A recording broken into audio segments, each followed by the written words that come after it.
Bonjour à tous. Aujourd'hui, je vous présente l'oracle des dieux égyptiens de Sylvana Alasia. Et c'est également elle qui a fait les illustrations. Et je dois vous dire que j'apprécie particulièrement lorsque le créateur ou la créatrice d'un oracle s'occupe également de faire les illustrations.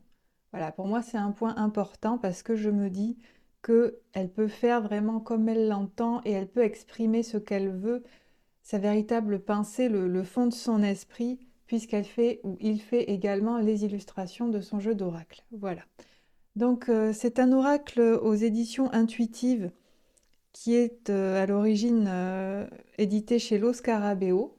Donc Lo Scarabeo, c'est une maison d'édition très connue pour les oracles et en général, ils font des oracles de bonne qualité.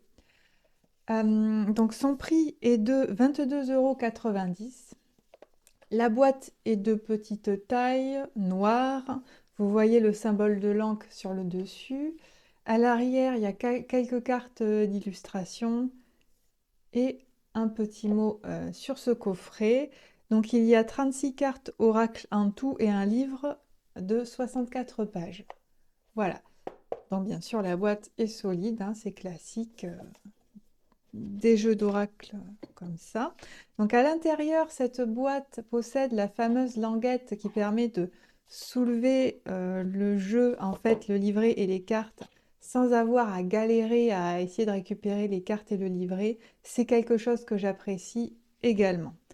Donc déjà, je prends le livret, et les cartes, on verra après. Donc voici le petit livret d'introduction. Alors c'est un livret classique avec une introduction, c'est quoi cet oracle? Le mythe de la création du monde, il y a un petit topo sur les divinités égyptiennes puisque c'est le thème de ce jeu.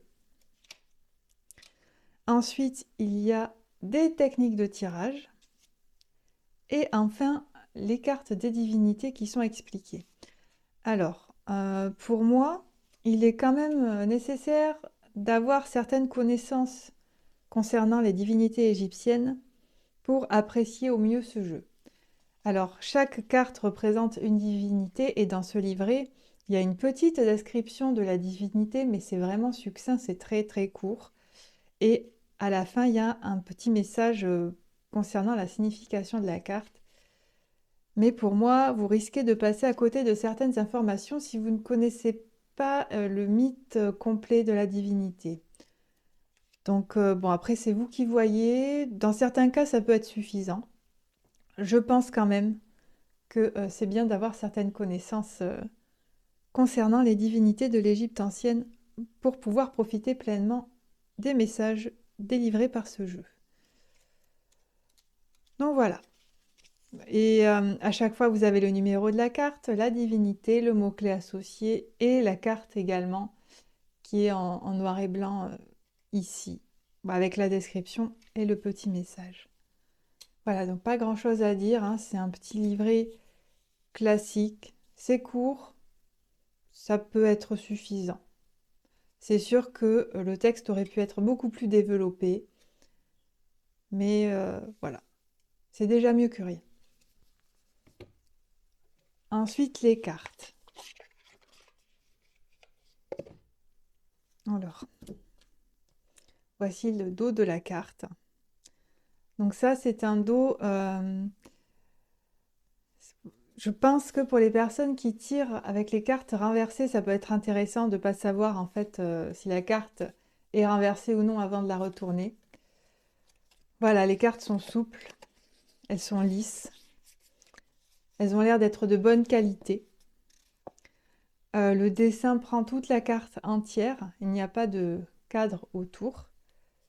Et tout en bas, vous avez donc le numéro, le nom de la divinité et le mot-clé. Alors, les illustrations de ce que j'ai vu ont été réalisées sur papyrus, c'est-à-dire que c'est pas un dessin qui ressemble à un papyrus, c'est un papyrus qui a été confectionné et Sylvana Alasia a réalisé la peinture sur le papyrus. Voilà. Donc moi, c'est quelque chose qui me plaît. Après, je ne sais pas si ça va convenir à tout le monde. Je vais vous passer toutes les cartes en revue. 7, le ressentiment. Mehen, la protection. Amut, la dévastation. He, exploration. Donc j'apprécie que dans ce jeu, il y ait certaines cartes entre guillemets négatives. Konsu, l'ermitage. Mertseger, la droiture.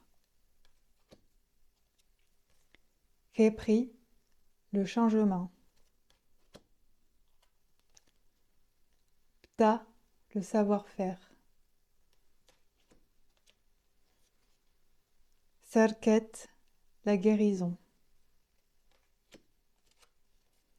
Chou, l'ordre et la paix.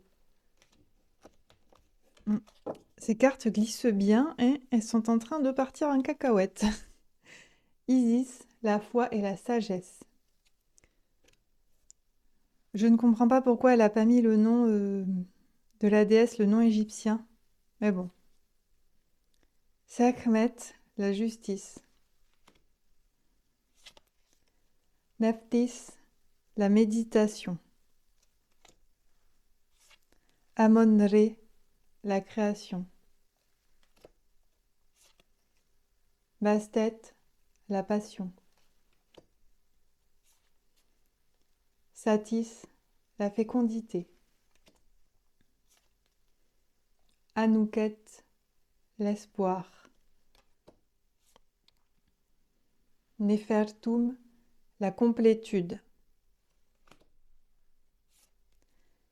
Anubis, la transformation. Là aussi, elle n'a pas mis le nom égyptien. Idem pour Osiris, la mort et la renaissance. Nout, la compréhension. Séchat, la sagesse. Horus, la stabilité et l'équilibre. Hathor, l'intelligence. Pour une fois que le mot-clé associé à Hathor, ce n'est pas l'amour ou la beauté, j'ai envie d'applaudir. Merci. Geb, la prospérité. Taouret, la genèse. Heka, la force alchimique. Ré, l'éveil. Tot, la plénitude. Là aussi, c'est étonnant qu'elle n'ait pas mis comme mot-clé la sagesse ou la magie. Ça change un peu. Mout, être ordinaire. Sobek, l'union et la puissance. Noum, l'ingéniosité. Apophis, les ténèbres. Hapi, le renouveau. Nif, la persévérance. Maat, la vérité et l'équité. Donc voilà un petit peu pour les 36 cartes. Alors moi j'aime bien le fait que ce soit peint comme si c'était des anciennes peintures en fait de l'Égypte antique. Comme vous avez pu voir, il y a des cartes entre guillemets négatives. Et ce n'est pas le cas de tous les oracles, parce que bon, il y a un certain nombre d'oracles modernes quand même qui sont porteurs de messages uniquement positifs. J'aime bien, ça me fait plaisir de savoir qu'il y a des oracles qui portent aussi des messages négatifs. Pourquoi? Alors les messages négatifs, c'est pas pour nous embêter, ce sont en fait des avertissements pour nous demander de prêter attention à certaines choses ou de modifier certaines choses de notre vie ou certaines décisions. Donc je trouve ça intéressant. Et d'ailleurs, par rapport aux messages, je trouve que les messages sont quand même assez précis et plutôt clairs. Je n'emploie pas vraiment cet oracle pour faire un travail sur moi, mais plutôt pour agir dans la matière ou quand j'ai besoin d'informations rapides sur certaines choses.